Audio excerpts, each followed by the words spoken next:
On est en compagnie de Daniel Gérino. Bonjour Daniel. Bonjour Fabrice. Le président de Carlton Sélection. C'est bien que vous reveniez nous voir juste à la rentrée. On s'était vu avant la trêve estivale. Début juillet, vous nous aviez dit déjà commencer à être un petit peu perplexe par rapport à ce marché, vous méfiez et vous aviez, je me souviens, nous dit alléger les positions. Grand bien vous a pris. Vous nous avez dit aussi quelque chose de très important. À l'époque, ça paraissait anecdotique. Il faut surveiller l'euro-dollar. Bon, tout à fait. Quelques mois après, quelques semaines après même, on voit que vous avez eu raison sur toute la ligne. Effectivement, flambée de l'euro-dollar et baisse des bourses malgré un contexte mondial économique plutôt positif. Oui, on a assisté véritablement à une grosse déception sur les marchés boursiers. Alors pourquoi? Parce que le début d'année a été quand même marqué par des nombreuses incertitudes politiques, ce qui a entraîné un marché relativement hésitant. Puis une fois l'hypothèque politique levée, les marchés ont flambé très très vite avec une accélération des anticipations qui, à notre sens, étaient bien trop importantes, créant forcément une espèce de petite situation de bulle avec des PE qui commençaient à monter un peu rapidement, mais surtout, tout était basé sur des plans de relance qui avaient été surestimés de la part des opérateurs sur les marchés financiers, à la fois aux États-Unis et en Chine.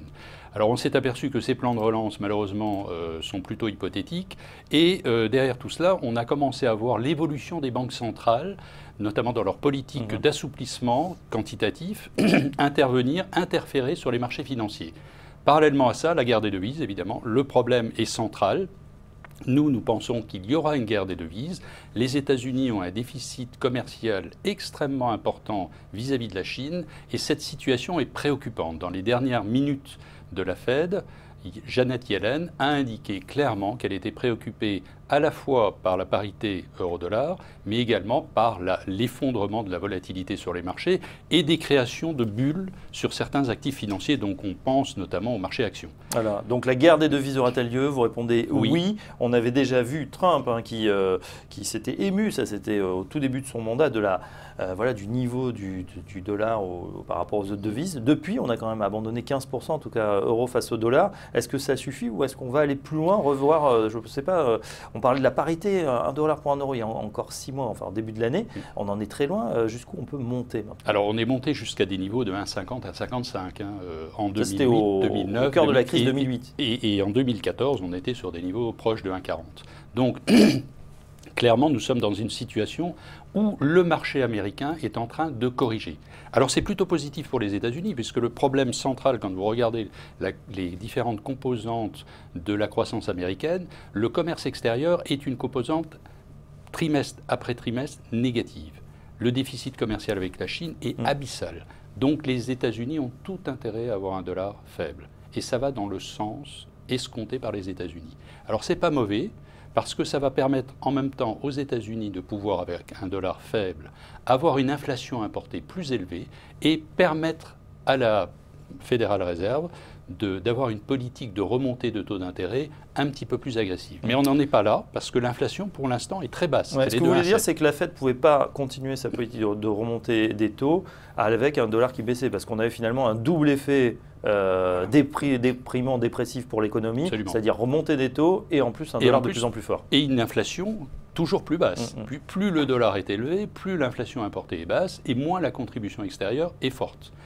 Parallèlement à ça, les matières premières sont en baisse de 6,5% depuis le début de l'année. Donc la contribution, on voit dans les derniers chiffres d'inflation, vous avez 1,3 d'inflation centrale, 0,1 à rajouter par le prix du secteur alimentaire et plus 0,3 sur le secteur énergétique. Ça va disparaître. Avec la stabilisation du pétrole sur des niveaux de 49-50 $, cette composante va disparaître.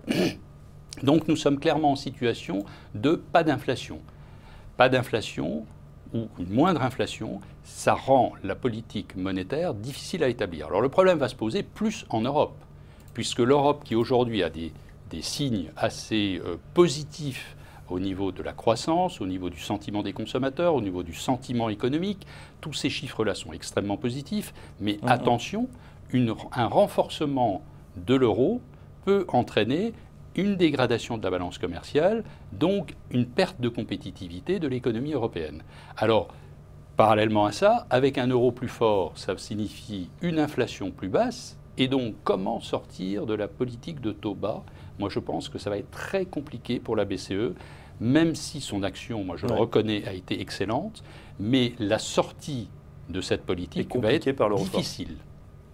Daniel, on est en train de faire la rentrée, là, pour rentrer des classes, bien sûr, pour les scolaires, mais également, on regarde un petit peu son portefeuille. Il ne s'est pas passé grand-chose durant l'été, sauf qu'on a quand même cette baisse des indices européens. Quand on vous écoute, on a l'impression que ça va un petit peu, ça va bien en Europe, ça va moins bien aux États-Unis. Vous nous dites, voilà, les marchés sont peut-être en train de corriger aux États-Unis. On a plutôt l'impression que ce sont les marchés européens qui corrigent en ce moment. On a perdu quand même entre le plus haut à 5400, pratiquement 10%. Oui. Alors là, c'est une remarque très intéressante parce que la réalité, on entend depuis le début de l'année les opérateurs dire il faut aller sur le marché européen et abandonner le marché américain. Bon, le résultat, c'est que le marché américain a fait plus 10, le marché européen a fait plus 3.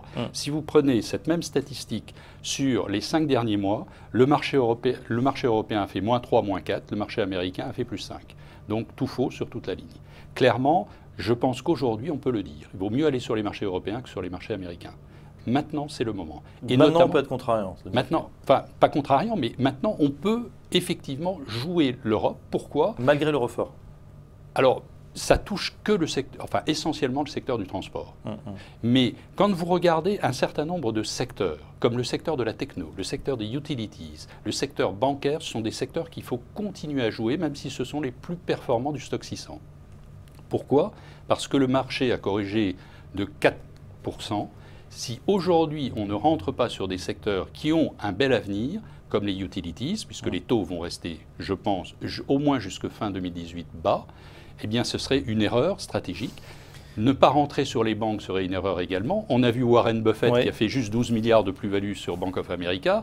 Donc il y a des opportunités. Il a investi 5 milliards. Il fallait quand même pouvoir le faire et avoir aussi l'estomac ou la trésorerie. Voilà, mais surtout le courage de rentrer à un moment où personne ne voulait rentrer. Alors je comprends sur les utilities, cette politique de taux bas. En revanche, les taux bas et qui restent bas pour les banques, on sait qu'elles ont besoin de cette transformation de taux un petit peu plus haut. Et c'est ce qui était anticipé par les opérateurs. Est-ce que là, vous plaidez à demi-mot pour l'instant, enfin plaider, ou en tout cas vous anticipez un statu quo du côté de la Banque centrale, est-ce que ça ne va pas pénaliser justement cette transformation bancaire? Non, je ne pense pas, parce qu'on a toujours tendance à considérer que hausse de taux égale hausse de profitabilité du secteur bancaire. Le secteur bancaire s'est considérablement restructuré, regardez les ratios de liquidité, les effets de levier, les core equity tier 1, tout ça est revenu dans les clous.